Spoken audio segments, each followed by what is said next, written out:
অপরাধীদের সাজা পাওয়ার যে নির্মম স্থান তা হলো জেলখানা, যা আজ সংশোধনাগার নামে সুপরিচিত। পরাধীন ভারতের ব্রিটিশ সরকারের চোখে সেই সকল অপরাধী তথা স্বাধীনতা সংগ্রামীদের নির্দয়ভাবে সাজা দেওয়া হতো যে জেলখানায়, তা আজ জেল মিউজিয়াম হিসেবে সাধারণ মানুষের জন্য উন্মুক্ত করা হয়েছে। নমস্কার বন্ধুরা, সোনালিজ হ্যাপি কিচেনে আজকে এক অন্যরকম ভিডিও নিয়ে তোমাদের সামনে চলে আসলাম। কলকাতায় অবস্থিত সেই আলিপুর জেল মিউজিয়ামের অন্দরমহল আজ ঘুরিয়ে দেখাবো তোমাদের।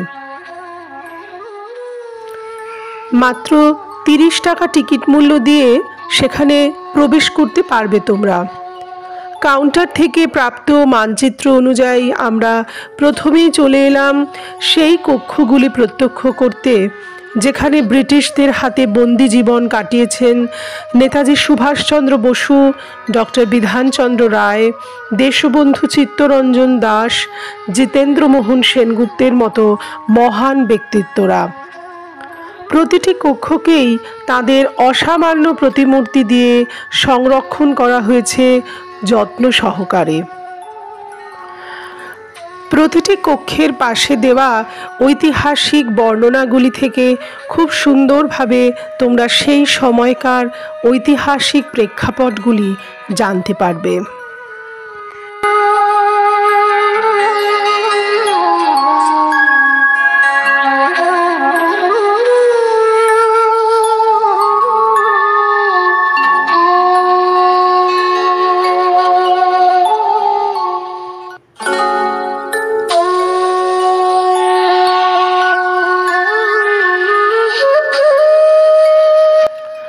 সংগ্রহশালার বিভিন্ন স্থানে নিখুঁতভাবে ফুটিয়ে তোলা হয়েছে ইংরেজদের নির্মম অত্যাচারের ইতিহাস। এরপর আমরা এলাম ঐতিহাসিক সেই ফাঁসির মঞ্চ বা গ্যালোসের সামনে, যা আমার জীবনের এক রোমাঞ্চকর অভিজ্ঞতা।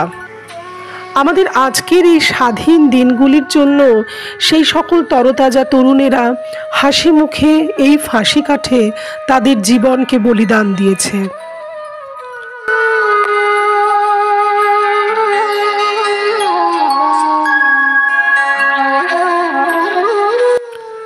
কানাইলাল দত্ত, সত্যেন বোস, দীনেশ গুপ্ত, গোপীনাথ সাহার মতো কত যে হিরে মানিক শহীদ হয়েছেন এই ফাঁসির মঞ্চে, তা যতবার ভাবছিলাম দু চোখে ততবারই জল আসছিল।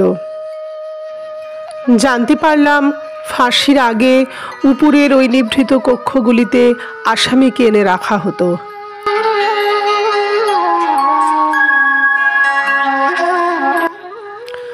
এটি ছিল অটোপসি রুম।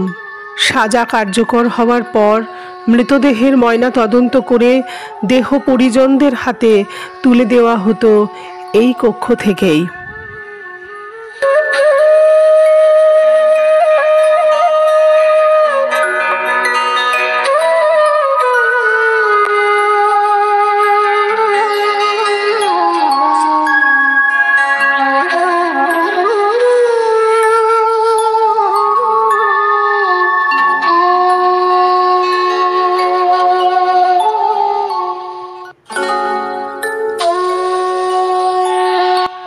এই কক্ষগুলিতে ফাঁসির আসামিদের এনে রাখা হতো আগের দিন রাত্রে।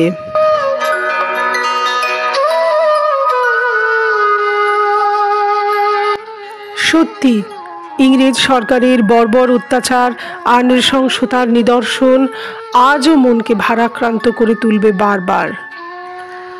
মনে হবে তাদের সেই রক্ত দিয়ে অর্জন করা স্বাধীনতার কি যথার্থ মূল্য আমরা দিতে পারছি আজ? রইল সেই বাঙালি বীরাঙ্গনা রমণীদের প্রতি শ্রদ্ধাঞ্জলি, যারা তৎকালীন পুরুষদের সাথে পায়ে পা মিলিয়ে দেশের জন্য আত্মবলিদান দিয়েছিলেন।